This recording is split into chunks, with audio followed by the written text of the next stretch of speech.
Okay, in our next video, we're going to talk about the HOPE application. It's a very important application that you can complete with the City of Detroit to get your property taxes lowered. It is for low-income homeowners, and there are some qualifications that you have to meet, but if you do meet the qualifications, it does help you lower your tax burden. The best place to get information on the HOPE application is to just go to the City of Detroit's website. So I'm going to go to detroitmi.gov/HOPE. Once again, that's detroitmi.gov/HOPE. The good thing about the videos that you're watching now is that they'll always be available on YouTube. So when it is time for you to apply for the HOPE, or if you want to review any of the other topics we cover, you can always go back and watch the videos. HOPE stands for Homeowners Property Exemption. So once again, it is for low-income homeowners who want to get their property taxes lowered. So for most residents in the City of Detroit, property taxes can be about $1,200 for the year. And for a lot of people, it's not very affordable. So the City of Detroit gives you a chance to prove that you're low income and to have those property taxes lowered. So if you feel confident using the computer, you can actually just apply online to do your HOPE application. So you'll see right here, there's a 2022 eHOPE application that you can just click on and go ahead and fill out. If you don't feel confident doing on your own and you like some assistance, there's also a place to schedule a HOPE appointment. So I can go to this site. It'll give me information on the documents that I need to have ready for my appointment. And then toward the bottom, I can click next. I can find some locations near me, or I can even do it over the phone, and I could just proceed to make an appointment to get my HOPE application done. So how do you know if you qualify? So the HOPE application is primarily based on your income. These income guidelines change every year, they're adjusted. So for example, if I'm a single person in my household and I make up to $17,744, I qualify to have my property taxes lowered by the full exemption. Um, the city also gives options to give you a partial exemptions. So, what you could do is once you're ready to apply for the HOPE, you can examine your income guidelines, see if you fall within that range so that you know if you qualify. So, a couple of things about knowing if you qualify for the HOPE is that you cannot apply for the HOPE until it's the calendar year after when you were issued your deed. So, for example, if I receive my deed, let's say you're doing Make It Home this year and you get your deed in November of 2022, you cannot apply for the HOPE until 2023. Or let's say it takes a little longer for you to get your deed and you don't get your deed until January of 2023, you cannot apply for the HOPE until 2024. So once again, you can apply for the HOPE the year after your deed is issued. Okay.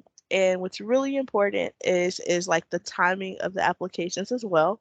So there are 3 deadlines each year to turn in this application. There's a deadline in March, there's one in July, and there's one in December. We highly suggest that you shoot for applying in March or July. And the reason why we say that is because if you have missing paperwork or there's a mistake or the Board of Review has questions, if you apply in March or July, you'll have a chance to correct those issues or submit extra paperwork. If you apply in December and your application is incomplete or something is missing, you'll just get denied and you'll miss out on getting your property taxes lower for that year. So I really highly suggest, and I tell people often, like maybe just make it a habit that after you do your income taxes, you go ahead and get your HOPE application done every year. Okay, there are quite a few documents that you need to provide the Board of Review with. You definitely need to prove that you're living in that home and that you're the owner. So they'll ask for some type of land contract or deed, some type of proof of ownership. They're going to want proof of income for everybody living in your house. They'll ask you for your tax returns and then proof of residency for any minors in the house. If you don't have tax returns, there's paperwork that you can sign to say, like, you don't file taxes if you're not required to. If you are required to file taxes, you have to get that tax return done before you submit your HOPE application. We're going to take a quick look at a HOPE application just so you can see what it looks like. So this is the HOPE application.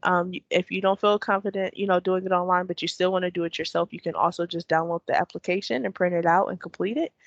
The first page lets you know where to send the application to if you're doing it on your own. Okay, the second page is also pretty cool. It shows you all of the city partners who assist with completing the HOPE. So if you want to go to a location that's near your home to get help with the HOPE application, you can. There are 12 community partners all across the city who are able to help you, and their contact information is here. UCHC also, helps out with the HOPE applications if you need it. So you'll see the income guidelines, and then after that, you'll see these are the dates for the current year of when the application is due.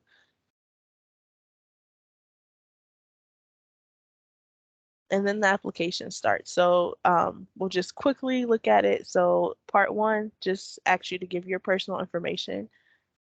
Part 2, you're given information about your property.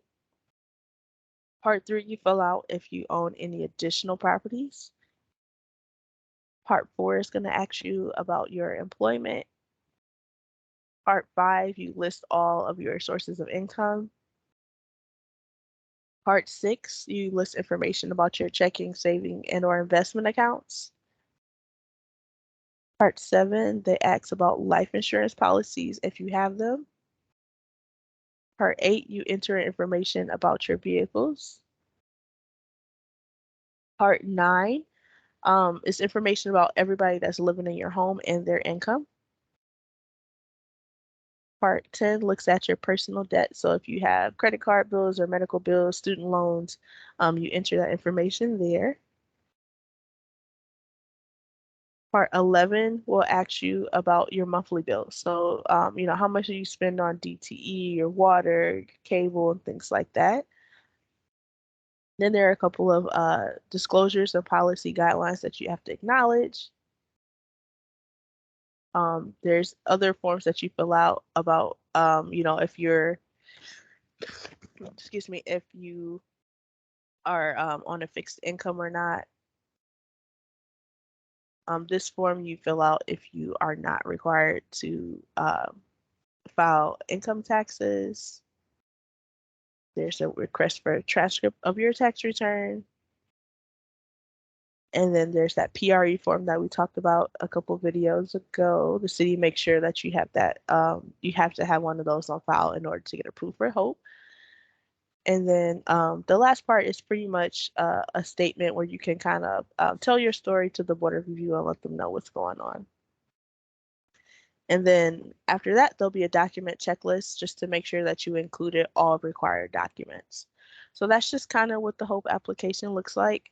I'm really, really going to stress that, it's something that is done every year, and you want to make sure that you apply either at the March deadline or the July deadline if possible. That's pretty much the HOPE application. You want to make sure that if you qualify for the HOPE that you complete it, because that is how you get your taxes lowered. Okay? In the next video, we're going to talk a little bit about what happens if you do not complete the HOPE or that you fall behind on taxes. And we really don't want that to happen because that puts you at risk of losing your home again. So thank you for listening.